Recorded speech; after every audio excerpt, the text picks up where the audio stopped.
Hey friends, welcome to your channel Bindaas studies. तो मैं आज आपको बताने वाली हूँ ना हड़प्पा की टेक्निक्स के बारे में, ठीक है, मूर्तियों की टेक्निक के बारे में।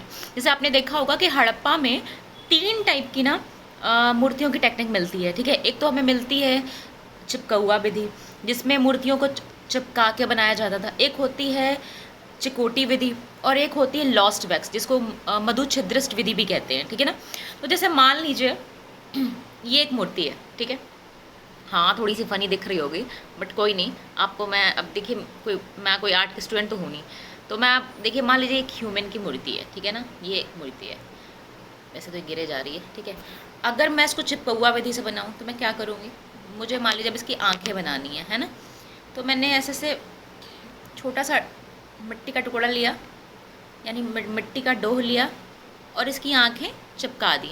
मैंने आपको ये किसी और कलर से दिखाती हूँ, तब शायद समझना थोड़ा सा आसान होगा, क्योंकि सेम कलर समझ नहीं आता, सेम कलर में प्रॉब्लम होती है, क्योंकि वो सेम हो जा रहा है ना। चलिए ठीक है, मान लीजिए मैंने इसकी आंखें बनाई और मैंने इसे मिट्टी ली और इस पर चिपका दी, ठीक है।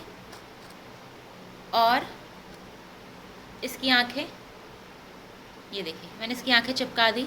ऐसे तो बहुत डरावना लग रहा है, पर आप समझ गए होंगे मैं क्या कहना चाहती हूँ, ठीक है। मैंने इसके लिप्स वाला जो एरिया है, यानी जो इसका मुंह है जिससे ये खाना खाएगा, वो भी चिपका दिया, ठीक है। और मैंने इसके नाक के एरिए पे भी चिपका दिया, ठीक है। तो ये हमने चिपका के बनाया, इसका हाथ पाँव सब चिपका के बना हुआ है, ठीक है। तो ये कौन सी विधि हो जाएगी? कि चिपकौआ विधि हो जाएगी, ठीक है।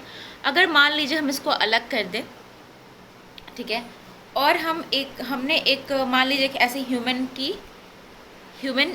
का दूसरा एक मूर्ति ली, मतलब मूर्ति ह्यूमन ले लीजिए कोई भी, बेसिकली तो उसी में काम बनाई जाती है।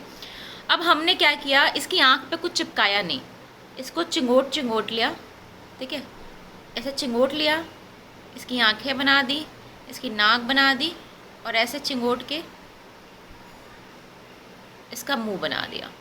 देखिए बहुत क्लियर तो नहीं दिख रहा बिकॉज ऑफ रेड, लेकिन दिख रहा होगा, ठीक है।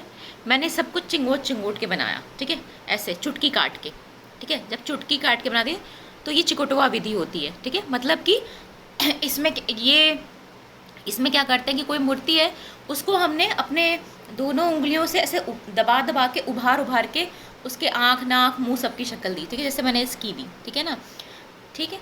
इसे कहते हैं चिपकौआ, मतलब चिकोटवा विधि। और उसके पहले मैंने आपको चिपकौआ विधि बताई। तो ये दो तरह की मूर्तियों के मतलब टेक्निक के साक्ष्य तो हमें हड़प्पा से मिलते ही हैं। एक तीसरा भी मिलता है, जिसे लॉस्ट वैक्स बोलते हैं या मधु छिद्रिष्ट विधि कहते हैं। जैसे मान लीजिए अब इसमें क्या होता है, ये जो आपका है, ये मान लीजिए आपका वैक्स है। एक मुझे किसी चीज़ का आकार देना है, मान लीजिए मुझे जो बनाना है, मुझे वो पेन बनानी है, ठीक है। मुझे एक ऐसी पेन बनानी है जो, हाँ, सबसे इम्पॉर्टेंट बात है कि जो लॉस्ट वैक्स विधि है ना, वो मेटेलिक चीज़ों के लिए होती है, मिट्टी के लिए रेयर ऑफ रेयर होगी। मतलब बेसिकली जो मेटल की चीज़ें होंगी या जो धातु की चीज़ें होंगी, उसके लिए इस विधि का प्रयोग करते हैं। तो मान लीजिए मुझे एक पेन बनाना है, लेकिन उसके लिए मुझे साँचा बनाना है। तो पहले मैंने साँचा किसका लिया? मोम का लिया। तो ये मोम का साँचा है। अब अगर मैंने इसके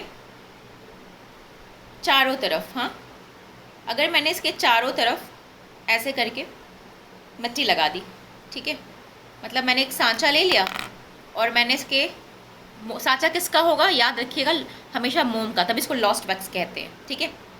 मैंने इसके चारों तरफ ऐसे करके एक मोम लगा दी, ठीक है ना, क्योंकि जिस भी शेप का मुझे चाहिए मैंने वैसे ही मोम लगा दी, ठीक है ना, वैसा ही मोम का सांचा ले लिया। और जब मैं इसको आग में डालूंगी तो पता है क्या होगा, ये जो पेन है ना, यानी कि जो मोम होगी ना, वो पिघल जाएगी और ये जो है वो अंदर से खाली हो गया, ठीक है। आप कोई भी चीज़ बनाएंगे, मोम पिघल जाएगी और आपका जो अंदर से है वो खोखला हो जाएगा। इसे बोलते हैं लॉस्ट वैक्स विधि, कि मतलब अंदर की जो मूर्ति आप देखेंगे उसमें खालीपन होगा, वो भरी हुई नहीं होगी, ठीक है, क्योंकि इसमें से मोम पिघल जाएगा और क्या बचेगा, जो डिज़ाइन आपने दिया है या आप देना चाहते हैं वो बचेगा, ठीक है। तो होपली आपको समझ में आया हो, नहीं समझ में आया हो तो मुझे फिर से पूछिएगा। सी यू देन, बाय।